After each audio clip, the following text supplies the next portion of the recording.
And just like that, the Sens are 1-0 when I do a live watch party. So, yes, first things first, I do want to say thank you to everybody who came out to the watch party tonight.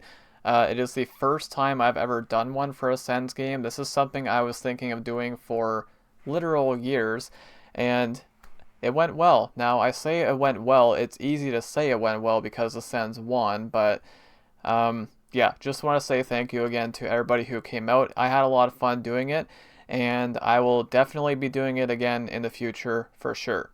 So, what we're going to do is this is going to be a much shorter review video. I didn't take any notes like I normally do because I feel like that makes sense, right? Because like my entire reaction to the game is in the live stream if you want to go watch it.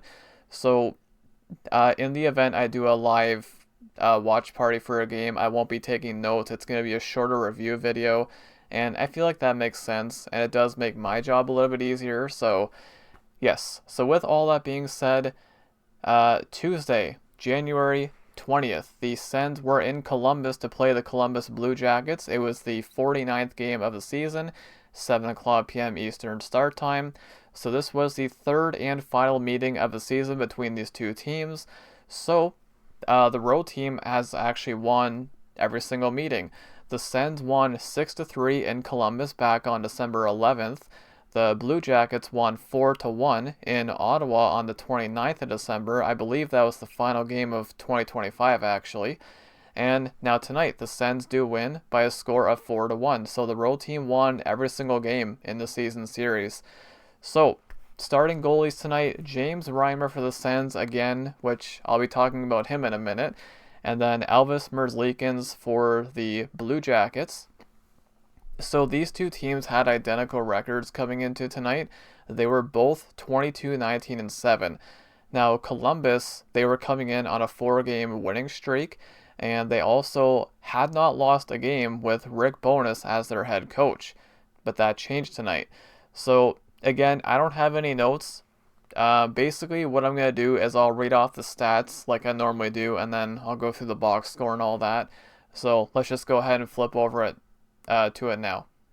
Alright, so let's go ahead and break down tonight's game and get into the stats here. So the Sens win by a score of 4-1 in Columbus. The Sens are now 23-19-7. The Blue Jackets are now 22-20-7. And this game was kind of low event for the most part. Just shots were going in.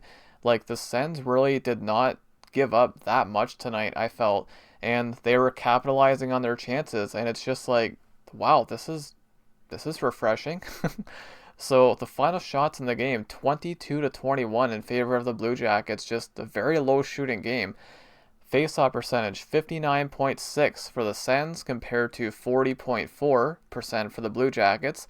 Both teams were 0 for 3 on the power play, so there was definitely potential for us to see more goal scoring tonight, but neither team could bury one on the power play tonight. So both teams also had 8 penalty minutes. The hits were 27-15 in favor of the Blue Jackets, block shots 14-13 in favor of the Blue Jackets, and 19 giveaways for Columbus, 16 for the Sens, and the takeaways were 6-3 in favor of the Sens. And as mentioned, this was the final meeting of the season between these two teams, so they will not see each other again until, I mean, probably not the playoffs, right? I don't think these two teams will both make the playoffs. If they did, I'd be very happy, but probably not till next season. So, yeah, once again, I don't have any notes, nothing. So, what I want to say is James Reimer, holy cow, what a game for James Reimer. So, what we'll do is I'll go through the scoring summary, and then I'll go through the box score and all that. So, most of the goal scoring was done in the first period.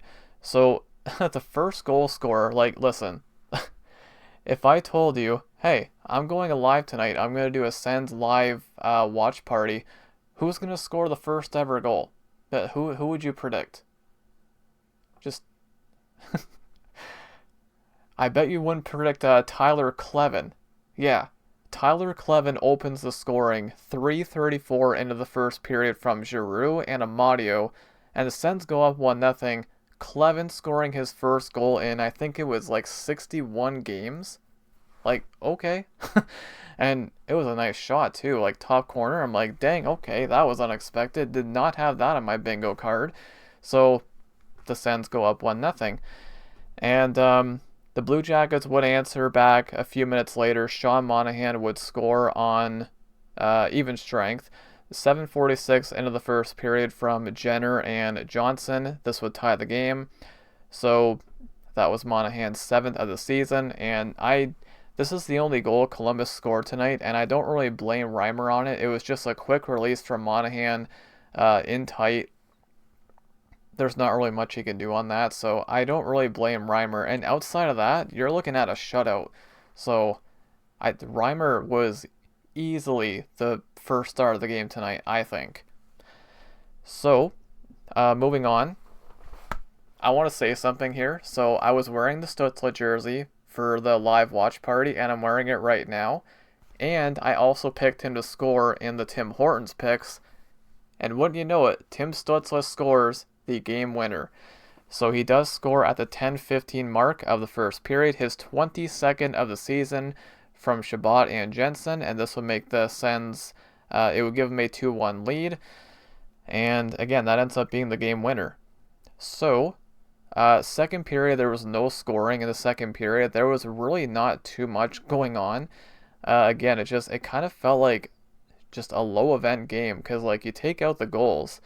Again, you look at the shots, but I was kind of okay with it because as the road team, I think it favors the road team in my opinion. So, yeah, so going into the third period, Ridley Gregg would score his 7th of the season. It was a nice sneaky little backhand through the 5-hole.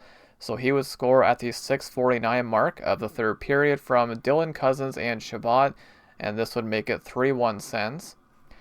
And then I think this is just too appropriate. So the Blue Jackets would end up pulling, I didn't mention this either, but the Blue Jackets took Merzlikins out of the net after the first period, which I thought was really odd timing. I'm like, oh, that's weird. Because, like, to that point in the game, the Sens had 2 goals on 7 shots. Yes, the Sens actually had 7 shots in each period tonight. But yeah, they took him out after the first period, and I was like, oh, that's weird timing, because I was thinking, okay, if Merzlikins lets in another one, like, soon, then they might take him out, but yeah, they put in Greaves, so the only goal that they scored on Greaves was the Gregg one, because the fourth one was an empty netter. The empty netter was scored by the captain, Brady Tkachuk, and the reason why I say it's perfect is because, well, Tkachuk wears number 7, and he scores his 11th goal of the season. And of course, 11 is my favorite number, so just too perfect, right? Stützle and Gregg would draw the assists on that empty netter, and that's it. 4-1 ends up being your final. So, looking at the 3 stars of the game, now this is different on the site compared to what it was on TSN. So here it's saying Stützle was the first star with a goal and an assist. I thought he played well, but come on. Reimer's got to be the first star, because TSN said Reimer was the first star, which I agree with. I think he was the first star. 955 save percentage. How about that? How about that? Like, that's just... Man, I do not want to get my hopes up too much. By the way, Chabot was the 3rd star with 2 assists. This is a big one. This is a big one. Now, I know Columbus is very low in the standings, but they were coming in on a hot streak. They did win 4 in a row. But that 955 save percentage, dude. Like, we are not used to seeing this as Sens fans. So, I do want to throw in as well. I won't go into too much detail about it, but Allmark did release there was a video that came out about Allmark and everything that's been going on. I would highly recommend checking it out. So you just can't help but wonder if maybe that helped inspire the team tonight, because like I was impressed. Like, again, they did not give up a whole lot, and Reimer made some pretty big saves, because like just wow, that was impressive. So we're gonna go look at the box score here. So looking at the stats for the Sens, so Stutzla and Greg both had 1 goal and 1 assist. Kachuk had a goal, of course, the empty netter. And then Amadio, Giroux, and Dylan Cousins all had 1 assist. And for the defense, Shabbat had 2 assists. Jensen, Clevin, and Jensen had an assist. Clevin had the goal. Of course, that was his first goal of the season. Plus minus for the defense, every defenseman was a +1 tonight, so you like to see that. I don't think anyone was a minus. Nope, no minuses tonight. So Kachuk and Greg were +2, and then Pinto, Stutzla, Amadio, Dylan Cousins, and Giroux were all +1. And forwards, ice time leader was Stutzla, played 20-31. And defense ice time leader was Sanderson with 24-24. And Spence had the most shots for defense with 3. And then forwards, we got Stutzla, Dylan Cousins, Greg, and Eller all had 2 shots each. And for blocks, forwards, Pinto, Amadio, and Giroux had 1 each. And for defense, what the heck? Oh, I'm looking at the looking at the wrong number. Sanderson had the most blocks for defense with 4. And for hits, Kachuk had the most for forwards with 3. And apparently Sanderson had the only hit for defense. Okay, I don't know. I've always wondered how they calculate that stat anyways. I don't think there was 1 hit tonight from the defense, but according to the site, there was only 1 hit. So, yeah, dude, I love seeing that save percentage of .955. Man, oh man, this was great. Like, I know it's easy for me to feel good right now because, I just went live, did my first ever live watch party. The Sens win. They played a solid shutdown game. They did not give up too much overall, and they finished on their chances. But having said that, it is just 1 game at the end of the day. The Sens, they still have work to do. Currently, they are sitting 4 points out of a playoff spot, but Buffalo was winning tonight last I checked. So it's probably going to end up being more than 4 points soon. But they're playing better lately. Again, 3-0-2 in their last 5. That they're on a 5-game point streak, right? So yeah, that is pretty much all I want to say. So again, it's going to be a shorter review video because I feel like that makes sense, right? Because like I've got my entire reaction to the whole game in the live stream.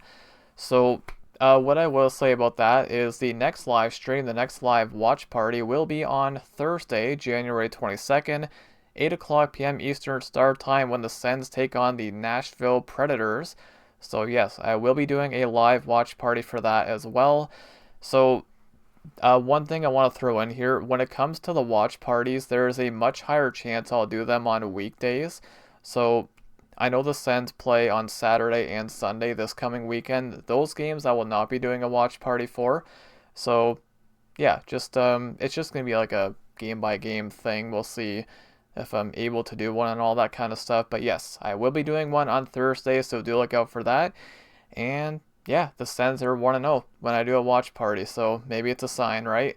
But anyways, that is pretty much it for me, guys. The Sens win by a score of 4-1 over the Columbus Blue Jackets, and they are now on a 5-game point streak. So thank you all so much for being here, and another thank you to everybody who came out to the watch party tonight. It was a lot of fun.